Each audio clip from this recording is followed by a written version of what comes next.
Hello friends and welcome back to motor redefined. मैं हूं आपका होस्ट और दोस्त सरिंदम घोष और आज मैं आप लोगों के लिए एक जबरदस्त कंपैरिजन लेकर आ गया हूं। जी हां फ्रेंड्स, आज हम लोग कंपेयर करने वाले हैं बजाज पल्सर NS200 के साथ बजाज पल्सर F250। जी हां फ्रेंड्स, F250 को हाल ही में बजाज ने इंडियन मार्केट में लॉन्च किया है और ये दोनों बाइक की कंपैरिजन ही क्योंकि ये 200 सीसी है, ये 250 सीसी है, लेकिन फिर भी इन दोनों की जो पावर है एग्जैक्टली सेम है और प्राइस भी आप कह सकते हैं करीबन सेम है। ठीक है, बहुत कम डिफरेंस है, इसीलिए ये कॉमन सा मतलब एक आप कह सकते हैं कंफ्यूजन रहता है कि कौन सा बाइक खरीदना बेहतर होगा। ठीक है, इसकी जो नेकेड वर्जन आती है वो खरीदे या ये फिएट वर्जन खरीदे या फिर NS200 खरीदे। और आज इस वीडियो के दौरान मैं आप लोगों के साथ यही जो कंफ्यूजन है उसको दूर करने की पूरी कोशिश करूंगा। फ्रेंड्स, आगे बढ़ने से पहले very special thanks to Rolta Bajaj for providing me this bike, ताकि मैं आप लोगों तक ये डिटेल कंपैरिजन पहुंचा सकूं। अगर आप लोग वेस्ट बंगाल के हावड़ा, हुगली, कोलकाता में रहते हैं और बजाज की कोई भी बाइक खरीदना चाहते हैं तो बिल्कुल रोल्टा बजाज को आप कॉन्टैक्ट कर सकते हैं। कॉन्टैक्ट डिटेल्स अभी आपको आपके स्क्रीन पर दिख रही होगी। साथ ही मेरा आप लोगों से रिक्वेस्ट है, आगे बढ़ने से पहले चैनल आप लोगों ने अभी तक अगर सब्सक्राइब नहीं किया तो सब्सक्राइब करके बेल बटन दबाना बिल्कुल मत भूलिएगा, क्योंकि मैं आप लोगों के लिए इसी तरीके के नए और इंटरेस्टिंग कंटेंट लाते रहता हूं। साथ ही कोई क्वेश्चन अगर आप मुझसे पूछना चाहते हैं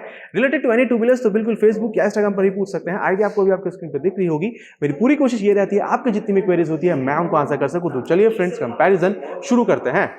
शुरू करते हैं। सबसे पहले मैं आप लोगों को बता दूं इन दोनों बाइकों में जितनी भी डिफरेंसेस और सिमिलैरिटीज उसके बारे में सबसे पहले बात करने की कोशिश करेंगे, ताकि पता चल सके कि कहां पर आप लोगों को क्या टेक्निकल स्पेसिफिकेशंस या फिर आप कह सकते हैं कि फीचर्स मिल रही है, और उसके बाद समझने की कोशिश करेंगे कि आपके पर्पस के हिसाब से इन दोनों बाइकों में से आप लोगों के लिए कौन सा बाइक खरीदना सही होगा। तो चलिए फ्रेंड्स, शुरू करते हैं। सबसे पहले बात कर लेते हैं यहाँ पर कलर के बारे में। यहाँ पर अगर F250 के साथ शुरू किया जाए तो यहाँ पर आप लोगों को 3 कलर मिल रही है। ये जो कलर आप देख रहे हैं, कंपनी ने अभी इसको न्यू लॉन्च किया है। कंपनी ने नाम दिया है इसको कैरिबियन ब्लू। ठीक है, लेकिन हाँ, कंपनी ने जब इसको लॉन्च किया था 2021 में तो कंपनी ने इसको और 2 कलर के साथ लॉन्च किया था, जो कि है टेक्नो ग्रे कलर और एक आती है वो है रेसिंग रेड कलर। तो यहाँ पर आप लोग को F250 में 3 कलर मिल जाती है। और जैसे आप यहाँ पर ये NS में आ जाते हैं तो हाँ, यहाँ NS में आप लोग को यहाँ पर 4 कलर मिलती है। ये जो कलर आप देख रहे हैं ये है रेसिंग रेड कलर। दूसरी कलर आप लोगों को यहाँ पर पर्ल सिल्वर व्हाइट मिल जाती है। तीसरी कलर आप लोगों को सैटिन ब्लू मिल जाती है। चौथी कलर आप लोगों को पीटर ग्रे मिल जाता है। तो यहाँ पर सबसे बड़ा जो चेंज आप लोगों को दिखेगा कलर में, यहाँ पर आप लोगों को 4 कलर मिल रही है और यहाँ पर F250 में आप लोगों को 3 कलर मिल रही है। लेकिन हाँ, अगर इससे भी बड़ा डिफरेंस अगर आप देखेंगे तो यहाँ पर NS में अगर आप आ जाते हैं तो ये आप लोगों को नेकेड स्पोर्ट, ठीक है, NS stands for naked sport, तो आप लोगों को एक नेकेड बाइक मिल रही है। लेकिन हाँ, जैसे आप यहाँ पर F250 में आ जाते हैं तो F स्टैंड्स फॉर फेयरिंग, तो यहाँ पर आप लोगों को सेमी फेयर्ड ये बाइक मिल रही है। लेकिन हाँ, बता दूं F250 का भी एक वर्जन आता है N250, आप लोगों को ऑलरेडी पता होगा, स्टिल आप लोगों को स्क्रीन पर दिख रही होगी कि वो एक्चुअल में दिखती कैसी है। ठीक है, तो अगर आप N250 लेते हैं और NS200 लेते हैं तो मेरे ख्याल से करीबन आप लोगों को फील बिल्कुल उन दोनों में सेम मिलने वाली है। तो चलिए, अभी यहाँ पर मैंने आप लोगों को यहाँ पर लुक्स और यहाँ पर जो मतलब कलर बनती है दोनों में वो मैंने बता दिया है डिफरेंसेस क्या क्या है। और चलिए अब प्राइस के बारे में बात कर लेते हैं। प्राइस एक ऐसा चीज़ है जो इन दोनों बाइकों को काफ़ी ज़्यादा जोड़ती है। ठीक है, अब देखिए, अगर मैं यहाँ पर F250 की प्राइस की बात करूँ, ठीक है, अप्रॉक्सीमेट ऑन रोड कोलकाता की बात करूँ तो यहाँ पर आप लोगों को पे करना होगा 1,79,683 रुपीज़। और वहीं अगर आप यहाँ पर NS200 में आ जाते हैं तो आपको पे करना होगा 1,78,370 रुपीज़। ठीक है, तो आप लोग समझ सकते हैं करीबन 1,500 से 2,000 रुपए तक का डिफरेंसेस है इन दोनों में। लेकिन अगर आप N250 में चले जाते हैं तो मेरे ख्याल से अगर आप NS200 और N250 को कंपेयर करते हैं तो प्राइस में मेरे ख्याल से 500-700 रुपए तक का डिफरेंस होगा। चलिए, अब मैं आप लोगों को यहाँ पर इसकी जो फ्रंट व्यू है वो थोड़ी सी एक्सप्लेन कर दूँ। यहाँ पर जैसे आप यहाँ पर ये की ऑन करते हैं, ये देखिए मैंने अभी इसके की ऑन कर दिया है। और मैं अब आप लोगों को बता दूं, जैसे आप लोग वहाँ पर की ऑन करते हैं ये AHO या फिर आप इसको DRL भी कह सकते हैं, ये जलनी शुरू हो जाती है। और जब तक आप इसकी इग्निशन ऑन नहीं करते हैं आपको ये जो हैलोजन हेडलाइट है ये आपको जलती हुई नहीं दिखेगी। तो बेसिकली मैं कहने की कोशिश कर रहा हूँ कि यहाँ पर आप लोग को हैलोजन हेडलाइट मिलती है और ये जो AHO आप देख रहे हैं ये भी आप लोग को हैलोजन की मिलती है। टर्न सिग्नल्स अगर आप देखते हैं तो ये भी आप लोग को हैलोजन की मिल रही है। पीछे भी अगर आप आ जाते हैं तो यहाँ पर भी टर्न सिग्नल हैलोजन की मिल रही है। चलिए, अब बात करते हैं यहाँ पर F250 की। अगर फ्रंट लुक की बात करें तो यहाँ पर जैसे ही आप इसको ऑन करते हैं ये आप देख पा रहे हैं, ये जो DRL है ये LED में आप लोगों को दिख रही है जो कि जलनी शुरू हो जाती है। और यहाँ पर यह प्रोजेक्टर देख रहे हैं, ये प्रोजेक्टर जो हेडलैम्प आपको मिल रही है ये भी आप लोगों को LED की मिलती है। ठीक है, मतलब ये पूरा जो सेटअप है ये भी आप लोगों को LED का मिल रहा है।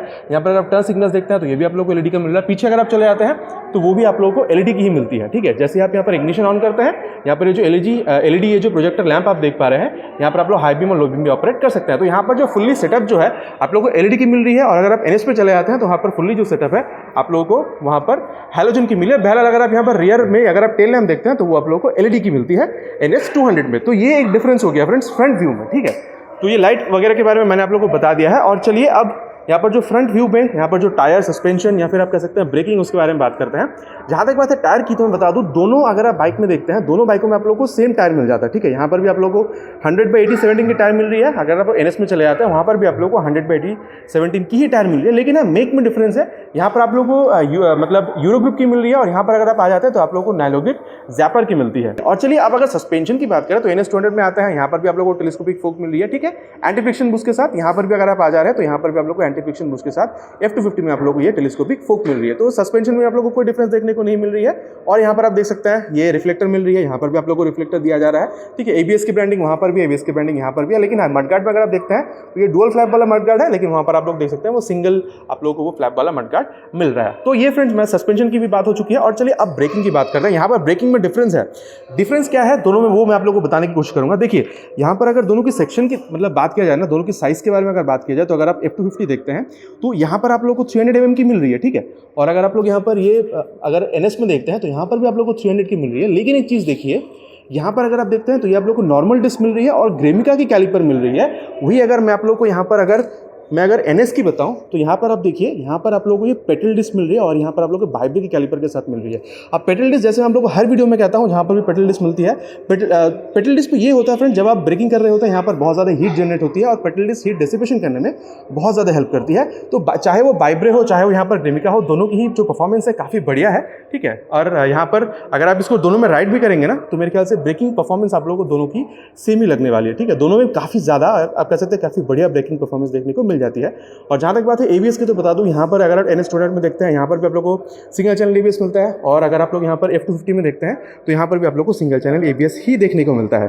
तो ये फ्रेंड्स फ्रंट जो पोर्शन थी वो मैंने पूरी तरीके से कवर कर ली है, ठीक है। और चलिए अब यहाँ पर मेन यहाँ पर दोनों की जो हार्ट है, ठीक है, हार्ट ऑफ द बाइक मतलब मैं इंजन की बात करने की कोशिश कर रहा हूँ। अब फिर जहाँ तक बात है यहाँ पर मिलने वाली NS200 में इंजन की तो बता दूं, यहाँ पर आप लोग को 199.5 CC SOHC 4 valve liquid cool fuel injected 6 speed gearbox वाली इंजन आपको यहाँ पर मिलती है। तो तीन चीज आपको यहाँ पर ओवर F250 बेटर मिलती है।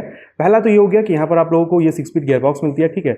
और दूसरा ये हो गया कि यहाँ पर आप लोगों को 4 वैल्व वाली इंजन मिल रही है, जिसकी वजह से आप कह सकते हैं कि इसकी जो ब्रीदेबिलिटी है इंजन की वो और बेहतर बनती है। तो परफॉर्मेंस भी आप लोगों को इन टर्न बेहतर मिलती है, ठीक है। और उसके बाद थर्ड जो मैं आपको बताऊंगा ओवर F250 यहाँ पर जो आप लोग को एडवांटेज मिलती है वो है इसकी लिक्विड कूल इंजन। और हम लोग ऐसा कहते हैं कि हाँ, अगर लिक्विड कूल इंजन है तो उसकी परफॉर्मेंस उसकी थोड़ी सी और बेहतर बिल्कुल होनी चाहिए when compare to air cool engine. तो ये तीन चीज यहाँ पर आप लोगों को NS200 में ओवर F250 बेटर मिलती है। और जहां तक बात है पावर की तो बता दूं, यहाँ पर आप लोगों को 24.5 PS की पावर मिलती है 9750 RPM पे, which is exactly equal to what you get in F250। सिर्फ पावर की बात कर रहा हूँ, RPM की नहीं, ठीक है। और जहां तक बात है टॉर्क की, यहाँ पर आप लोगों को 18.74 न्यूटन मीटर की टॉर्क मिलती है 8000 RPM पे। तो ये मैंने आप लोगों को यहाँ पर NS200 में मिलने वाली इंजन की जितनी भी स्पेसिफिकेशंस थी वो बता दिया। और चलिए अब यहाँ पर F250 में देख लेते हैं। और फ्रेंड्स अगर यहाँ पर अभी F250 की बात की जाए तो यहाँ पर आप लोग को 249.07 CC SOHC 2 valve oil cool fuel injected engine आप लोग को यहाँ पर मिल रही है। जैसे मैंने बताया था NS में आप लोग को 4 वैल्व मिल रही थी, वहाँ पर आप लोग को लिक्विड कूल मिल रहा था। यहाँ पर आप लोग को 2 वैल्व मिल रही है और यहाँ पर आप लोग को ऑयल कूल मिल रही है। अब ऑयल कूलिंग के लिए आप लोग को यहाँ पर एक छोटा सा रेडिएटर दिया गया, मैं दिखा सकता हूँ आप लोग को।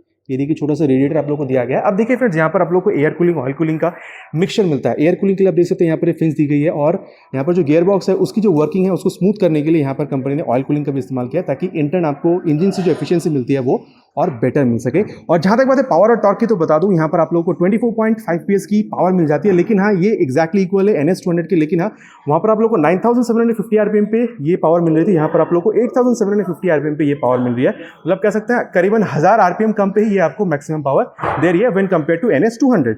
और जहां तक बात है टॉर्क की तो बता दूं, यहाँ पर आप लोगों को 21.5 न्यूटन मीटर की टॉर्क मिल रही है 8500 RPM पे, ठीक है। तो आप कह सकते हैं कि अराउंड 3 न्यूटन मीटर तक का टॉर्क भी यहाँ पर आप लोग को ज्यादा मिल रहा है। NS200 में आप लोग को 6 स्पीड गियर बॉक्स मिल रहा था, यहाँ पर आप देख सकते हैं आप लोग को 5 स्पीड गियर बॉक्स मिल रही है। लेकिन यहाँ पर जो बेहतरीन चीज आपको मिल रही है वो है स्लीपर क्लच। मतलब अगर कभी आप हाई स्पीड पर भी हैं तो भी आप अगर चाहें तो एग्रेसिव डाउनशिफ्ट कर सकते हैं। आपको आपकी जो रियर टायर है because of slipper clutch aggressive downshift करने की वजह से भी स्किड नहीं करेगी और आपको जो एक्सीडेंट है उससे काफी हद तक आपको इस गाड़ी में राहत मिल सकती है। और मैं आप लोग को बता दूं, यहाँ पर आप लोग को डबल स्टैंड और सिंगल स्टैंड दोनों मिल रही है। अगर आप लोग NS200 पे चले जाते हैं वहां पर भी आप लोग को सिंगल स्टैंड डबल स्टैंड दोनों मिल जाती है। यहाँ पर मैं आप लोग को बता दूं कंपनी की तरफ से side stand engine cut off sensor भी आप लोगों को प्रोवाइड कराई जाती है। मतलब कभी अगर आपकी गाड़ी की साइड स्टैंड लगी हुई है तो गाड़ी ऑन नहीं होगी और चलते चलते भी कभी अगर साइड स्टैंड गिर जाता है तो गाड़ी आपकी शट डाउन हो जाती है। मतलब इंजन का जो इंजन जो है वो शट डाउन हो जाता है और आपको एक्सीडेंट से काफी हद तक यहाँ पर राहत मिलती है। सेम चीज आप लोगों को वहाँ पर NS200 में मिल जाती है। और मैं आप लोगों को बताऊं अगर यहाँ पर बात की जाए चेन सिस्टम के बारे में तो यहाँ पर आप लोग को ओपन चेन सिस्टम मिलती है। और अगर मैं यहाँ पर NS की बात करूँ तो वहाँ पर भी आप लोग को ओपन चेन सिस्टम मिलती है। आप फ्रेंड्स क्योंकि ये दोनों स्पोर्ट्स सीरीज की बाइक है तो करीबन ये देखा जाता है कि हर एक स्पोर्ट्स सीरीज की बाइक में आप लोगों को ये स्पोर्टीनेस को मेंटेन करते हुए यहाँ पर जो चेन दिया जाता है चेन सिस्टम आप लोगों को नेकेड चेन ही दिया जाता है। ये जहां तक बात है टायर की तो दोबारा मैं आप लोगों को बता दूं, यहाँ पर आप लोगों को यूरोग्रिप की तरफ से टायर मिल रही है।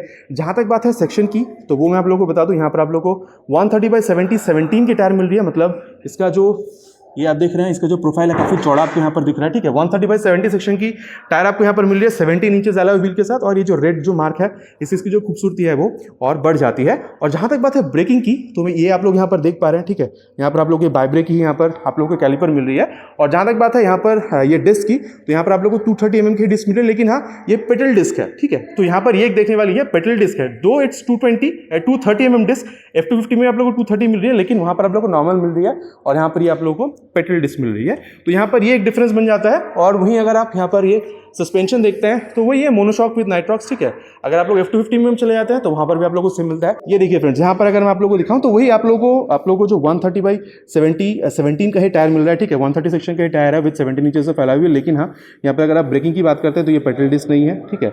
और यहाँ पर अगर आप ये अगर आप कैलिपर देखते हैं तो वहाँ पर वाइब्रेक की थी, यहाँ पर आप लोगों को ग्रिम्का की मिल रही है। तो यहाँ पर ये डिफरेंस बनती है। देखिए फ्रेंड्स, अब ये जो पेडल डिस्क और नॉर्मल डिस्क से बहुत ज़्यादा डिफरेंस नहीं है, लेकिन हाँ आप कह सकते हैं कि टेक्निकली जो पेडल डिस्क है वो थोड़ी सी बेहतर बन जाती है, क्योंकि वहाँ पर आप लोग को हीट डिसिपेशन थोड़ा बेहतर मिलता है। और जहाँ तक बात है सस्पेंशन की, ये देखिए सेम वही जो आप लोग को वहाँ मिल रही थी मोनोशॉक सस्पेंशन विद नाइट्रॉक्स, यहाँ पर भी आप लोगों को सेम मिल जाती है। तो ये जो रेयर सेक्शन था वो भी मैंने आप लोग को एक्सप्लेन कर दिया है। और चलिए अब बात करते हैं थोड़ी सी इसके डायमेंशंस के बारे में। और जहाँ तक बात है सीट हाइट की, यहाँ पर पल्सर F250 में आप लोग को 795 की सीट हाइट मिल रही है। इसका स्ट्रेट मतलब ये बनता है कि अगर आपकी हाइट अराउंड 5'5" तक की है तो इस बाइक को आप लोग कंफर्टेबली राइड कर सकते हैं, ठीक है। लॉन्ग राइड्स पे अगर आप इस बाइक के साथ जाना चाह रहे हैं, मेरे ख्याल से कोई प्रॉब्लम नहीं होनी चाहिए।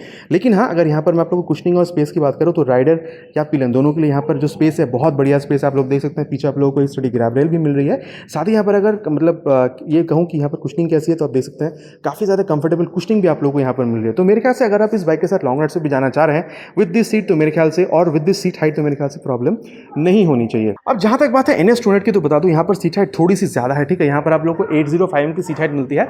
तो मेरे ख्याल से अगर आपकी हाइट अराउंड 5'5" है तो भी आप मैनेज कर सकते हैं। लेकिन हाँ, मेरे ख्याल से अगर आपकी हाइट 5'6" तक की है तो आप कंफर्टेबली इस बाइक को राइड कर सकते हैं। और जहाँ तक बात है कुशनिंग की, तो बता दूँ जैसे F250 में मिल रही थी, यहाँ पर भी आप लोग को कंफर्टेबल कुशनिंग मिल रही है। और स्पेस आप देख लीजिए, चाहे राइडर हो चाहे वो पिलियन है, दोनों के लिए आप लोग यहाँ पर कंफर्टेबल स्पेस बिल्कुल मिल जाती है। तो मेरे ख्याल से अगर आप लॉन्ग राइड्स पर जाना चाह रहे हैं with this bike also you can easily go for long rides. और चलिए अब यहाँ पर मिलने वाली ग्राउंड क्लियरेंस के बारे में बात करते हैं। अगर यहाँ पर आप NS200 में देख रहे हैं तो यहाँ पर आप लोग को 168 mm की ग्राउंड क्लियरेंस मिल रही है। और अगर आप लोग यहाँ पर F250 में देख रहे हैं तो यहाँ पर आप लोगों को 165 की ग्राउंड क्लियरेंस मिलती है। मतलब जस्ट 3 mm का डिफरेंस है, तो बहुत ज़्यादा डिफरेंस यहाँ पर नहीं है। तो स्ट्रेट मतलब ये बनता है सिटी राइड्स के लिए ये दोनों bike with this ground clearance perfect है, ठीक है। कोई प्रॉब्लम नहीं होने वाली है। और अगर आप लोग हल्का फुल्का अगर ऑफ रोड भी करना चाह रहे हैं, मेरे ख्याल से इस बाइक के साथ बिल्कुल कर सकते हैं, उसमें भी प्रॉब्लम नहीं होने वाली है, ठीक है। अगर आप लोग को बिल्कुल मतलब हार्डकोर ऑफ रोडिंग करनी है तो मेरे ख्याल से Dominar 250 is the best choice. और जहाँ तक बात है कर्व वेट की, तो बता दूँ यहाँ पर अगर आप F250 में आ जाते हैं इसकी कर्व वेट है 164। अगर आप लोग N250 में चले जाते हैं तो वहाँ पर आप लोगों को 2 किलोग्राम तक का कम है, वहाँ पर आप लोग को 162 किलोग्राम का कर्व वेट मिलता है। और जहाँ तक बात है NS की, तो यहाँ पर आप कह सकते हैं कि इसकी वेट अराउंड 4.5 किलो तक कम है। इसकी वेट 159.5 किलो है, ठीक है। तो 4.5 किलो कम है, बहुत ज़्यादा नहीं, 4.5 किलो, ठीक है। और अगर आप लोग N250 से कंपेयर करते हैं तो ये 2.5 किलो तक कम है। तो आप कह सकते हैं फ्रेंड्स कि कर्व वेट की वजह से भी आप लोगों को दोनों में बहुत ज़्यादा भारीपन फील नहीं होने वाला है। चलिए थोड़े से ऊपर चलते हैं और बात करते हैं इन दोनों बाइकों में मिलने वाली टैंक कैपेसिटी के बारे में। अगर आप लोग यहाँ पर NS पे आ जाते हैं तो यहाँ पर जो टैंक कैपेसिटी आपको मिल रही है 12 लीटर की है फ्रेंड्स, क्योंकि ये बहुत ज़्यादा परफॉर्मेंस ओरिएंटेड बाइक है। तो यहाँ पर आप लोग करीबन 40 से 45 किलोमीटर तक की माइलेज आप इसमें से एक्सपेक्ट कर सकते हैं। हाँ, प्रोवाइडेड अगर आप इसको बहुत ज़्यादा ओवर नहीं कर रहे हैं, टाइम टू टाइम मेंटेनेंस डाल रहे हैं, तो मेरे ख्याल से 40 से 45 तक की माइलेज आप इसमें एक्सपेक्ट कर सकते हैं, ठीक है। ये थोड़ा बहुत ऊपर नीचे हो सकता है depending on the riding conditions. और अगर आप लोग यहाँ पर F250 की बात करते हैं तो यहाँ पर क्योंकि ये 250 सीसी की है, ठीक है, 50 सीसी ज़्यादा है व्हेन कंपेयर टू NS200, यहाँ पर आप लोग अराउंड 35 किलोमीटर पर लीटर तक की माइलेज आप इसमें से एक्सपेक्ट कर सकते हैं। कंडीशन सेम है, अगर बहुत ज़्यादा ओवर नहीं कर रहे हैं, टाइम टू टाइम आप लोग इसको मेंटेनेंस पे डाल रहे हैं। तो यहाँ पर फ्रेंड्स जितनी भी टेक्निकल स्पेसिफिकेशंस थी, इन शॉर्ट आप कर सकते हैं सिमिलैरिटीज़ या फिर जो डिफरेंसेस थी वो मैंने आप लोग को यहाँ पर बता दिया, ठीक है। अब चलिए इसकी जो यहाँ पर जो मीटर कंसोल है उसके बारे में बात कर लेते हैं, क्योंकि बाकी सब तो मैंने आप लोगों को बता दिया है। जहाँ तक बात है यहाँ पर NS200 की, तो जैसे आप यहाँ पर इसको ऑन कर रहे हैं, देखिए पूरी एक मतलब एक स्वाइप लेती है, ठीक है, जो आप कह सकते हैं कि पल्सर की एक सिग्नेचर आप स्टेप आप इसको कह सकते हैं। यहाँ पर आप देख सकते हैं न्यूट्रल सेंसर, बैटरी सेंसर, ठीक है। यहाँ पर आप लोगों को जो कूलेंट टेम्परेचर वगैरह है वो यहाँ पर दिखती है, फ्यूल गेज आप लोगों को यहाँ पर दिखता है, स्पीडो दिखता है, ठीक है। यहाँ पर आप लोगों को ये ओडो भी दिख जाता है, टाइम आप लोगों को यहाँ पर दिखती है, ठीक है। और यहाँ पर जो किलोमीटर्स वगैरह है, ट्रिप 1 ट्रिप 2 सब कुछ आप लोग को यहाँ पर देखने को मिल जाती है। लेकिन हाँ, यहाँ पर जो सबसे बड़ी मिस है वो है गियर पोजीशन इंडिकेटर, जो आप लोग को यहाँ पर देखने को नहीं मिलती है। और यहाँ पर आप देख सकते हैं ये RPM लाइट भी आप लोग को यहाँ पर देखने को मिल रही है। मोड और सेट कर दो बटन भी आप लोग को यहाँ पर मिल रहा है। तो ये ये था NS का, ठीक है। अगर आप लोग यहाँ पर कहते हैं तो आप लोग को एक क्लिप ऑन टाइप का हैंडल बार भी यहाँ पर आप लोग को मिल जा रही है। और वहीं अगर मैं यहाँ पर F250 की बात करूँ, ठीक है, तो यहाँ पर आप लोग को एक proper clip on handle bar आप लोग को यहाँ पर मिल रही है। और जहाँ तक बात है यहाँ पर मिलने वाली मीटर कंसोल की, तो बता दूँ, आप देख सकते हैं पूरा एक स्वाइप लेती है। ये भी बिल्कुल पल्सर की ये सिग्नेचर आप कह सकते हैं। ये एक मतलब अगर चाहती तो यहाँ पर पूरी तरीके से इसको डिजिटल बनाया जा सकता था, क्योंकि ये पल्सर है तो यहाँ पर कंपनी इसको एनालॉग ही रखा है। यहाँ पर भी आप लोग को सेम मतलब जो ये देखिए यहाँ पर अगर मैं इसको अभी ऑन करता हूँ तो ये जो न्यूट्रल सेंसर वगैरह वो आप लोग को दिख जाती है, ABS का इंडिकेटर, RPM का इंडिकेटर, ठीक है। यहाँ पर बैटरी इंडिकेटर वगैरह सब कुछ यहाँ पर आप लोग को दिख रही है। और आप लोग यहाँ पर देख सकते हैं ये जो गियर पोजीशन सेंसर है वो भी आप लोग को दिख रही है, टाइम दिख रहा है, ठीक है। यहाँ पर आप लोग को स्पीडो ओडो दिख रहा है। तो यहाँ पर आप कह सकते हैं कि ये आप लोग को बेजल-लेस मीटर कंसोल मिल रही है। ये सबसे जो दिखने में बहुत ज़्यादा खूबसूरत है, जो NS में आप लोग को नहीं मिलती है। और साथ ही आप लोग को यहाँ पर गियर पोजीशन इंडिकेटर मिल रहा है, जो आप लोग को यहाँ पर एक्स्ट्रा मिल जाती है। और मतलब आप कह सकते हैं कि रियल टाइम जो माइलेज है वो भी आप लोग को यहाँ पर दिख जाती है। तो ये कुछ इसकी खासियत है। और सबसे बड़ी खासियत यहाँ पर आप लोगों को जो F250 में मिलती है वो है इसकी ये देखिए चार्जिंग स्लॉट, ठीक है, जो आप लोग को यहाँ पर NS200 में नहीं मिलती है। तो ये आप कह सकते हैं कि यहाँ पर ये इसकी एक बड़ी डिफरेंस बन जाती है। और जैसे आप लोग यहाँ पर राइट साइड पे आते हैं, ये है इंजन किल स्विच। और चलिए नीचे में आप लोग को अभी ये इंजन को सुना दूँ।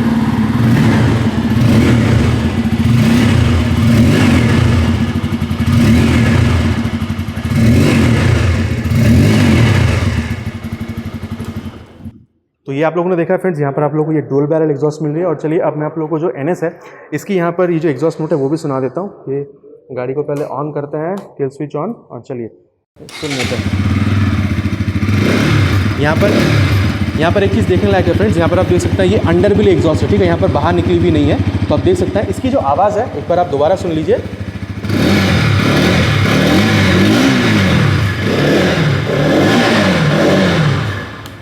फ्रेंड्स एक चीज़ मैं कहना चाहूँगा, ठीक है, मेरे ख्याल से देखिए दोनों की आवाज़ बेसी है, लेकिन हाँ अगर आप लोग 200 को अगर आप लोग 250 से कंपेयर करते हैं, इसकी आवाज़ थोड़ी सी स्मूथ है, लेकिन हाँ इसकी आवाज़ थोड़ी सी और ज़्यादा बेहतर है।